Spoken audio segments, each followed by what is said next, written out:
Hello everyone, my name is Creighton Piper. Welcome to another video. This video will effectively be part 3 of our cryptocurrency taxation series. The first video was a general overview, which basically included everything you need to know about paying your taxes on cryptocurrency in 2017. And then part 2 specifically covered the 1031 exchange and how it could apply to cryptocurrency taxes based on the IRS interpretation at the time. So this video is basically going to cover all the changes that have happened since then, and there have been some significant changes. Now, our part 1 video has really had a warm reception. So first off, I want to thank everyone for the support. It's got a few thousand views in just a couple of days, and quite a few likes. So I'm glad you guys like that, and we're going to continue to keep that kind of comment or content coming. But because of that, most of our subscriber base came from that video. So I know that taxes is important to you. That's why I wanted to bring this to you as soon as possible. This news just broke yesterday, as far as I can tell, and basically this bill. Okay, so a bill was proposed that will change the way. So I referred earlier to the 1031 exchange of property, and this is the article that I was referring to, and it states that no gain or loss shall be recognized on the exchange of property held for productive use in a trade or business or for investment if such property is exchanged solely for property of like kind, which is to be held either for productive use in a trade or business or for investment. So breaking that down and simplifying it, what it means is you can fill out a form and report to the IRS an exchange of like property, and it allows you to carry forward the capital gains on that transaction to the following year, as long as you're not converting it to fiat. So in the previous video, I said that you could do this. You could convert crypto to a different cryptocurrency. As long as you filled out the 1031 and you reported that to the IRS, you did not have to report capital gains taxes on that transaction in that taxable year. However, that might be changing with this legislation that could be passed soon. So President Donald Trump has been trying to push this tax bill forward for months now, and it looks like he's making some headway. It might be gaining some traction, and it could very well be voted on Wednesday in the Senate, and then if it gains enough support there, it will be voted on again Friday, and then it will be signed into law very soon thereafter.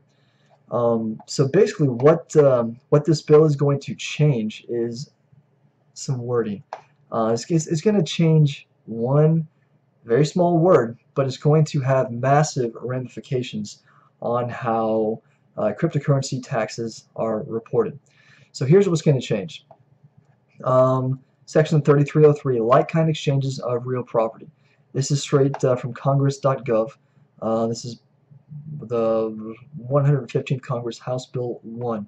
There are a whole bunch of changes. This bill is supposed to make the tax process less complicated, but if you read through this, it is very, very difficult to understand. There are a lot of changes, and I don't think it's really going to simplify much of anything. But here's what the change is going to be. In general, referring to section 1031, is amended by striking property in each place it appears and inserting real property. So let's go back and read this. Read what it says. Again, it says, no gain or loss shall be recognized on the exchange of property held for productive use in a trade or business or for investment, blah, blah, blah, right? So instead of reading that way, it will read like this. No gain or loss shall be recognized on the exchange of real property held for productive use in a trade or business, yada, yada, yada. So that is a significant change, and basically, if you read through the exceptions down here, now cryptocurrency is going to fall into the exception category because cryptocurrency cannot be considered real property. So by specifying real property in section 1031, now they've eliminated this from possible use. So you'll no longer be able to carry forward capital gains by assuming that the IRS considers a crypto-to-crypto transaction alike property exchange. So it's still up in the air. It's still debatable on whether or not the IRS considers crypto like type property, but it doesn't matter because it's not real property. Another topic I would like to discuss, because it generated several questions in the previous video that we released, is the bill that I talked about that would eliminate de minimis taxes on crypto transactions at or below $600. I talked this would be huge if this bill was signed into law. This would be huge. It would essentially make it realistic to use cryptocurrency on a day-to-day basis, and would or could slowly help the common people like you and I gravitate towards cryptocurrency for our daily transactions. This would be a big deal if it passes, but based on the legislation that was rolled out yesterday, President Trump's tax bill, I don't think it's going to happen. I don't think it'll happen because, I mean, this is the perfect opportunity, the perfect platform to include this bill and make it happen. But I control F. I looked for virtual currency, cryptocurrency. I read all through it, and there's no mention of this bill anywhere at all. So it looks like we're probably going to have to wait for quite some time before this bill is revisited. But let me go ahead and, for anyone who didn't see the first video or didn't quite catch this, I'm going to go ahead and read through it again and cover it once more. So what this says is, in general, gross income shall not include gain from the sale or exchange of virtual currency for other than cash or equivalents.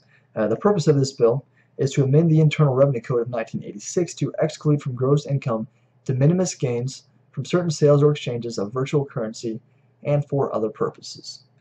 Scrolling down here, in general, the amount of gain excluded from gross income under subsection A with respect to a sale or exchange shall not exceed $600.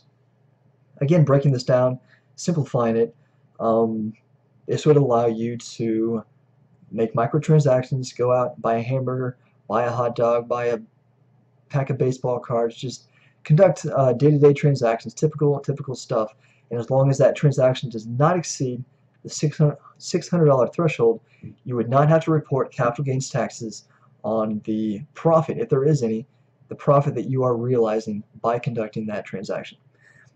But like I said, it doesn't look like this is going to be happening anytime soon, so I guess for now we'll just continue to keep our fingers crossed and hope. So recapping here quickly, essentially there is no longer a loophole for cryptocurrency. The 1031 exchange can no longer be used if this legislation is passed, and it doesn't matter what kind of transaction you make. If you buy tangible goods or services, if it's a crypto to crypto transaction, if you're selling Bitcoin, converting it to Tether and holding that, it doesn't matter. Each of those transactions has to be reported. All of your capital gains in each taxable year has to be reported. You cannot defer any of that to the following year if this legislation is passed. So I just wanted to clear the air there, update you guys, make sure you have the most up-to-date information.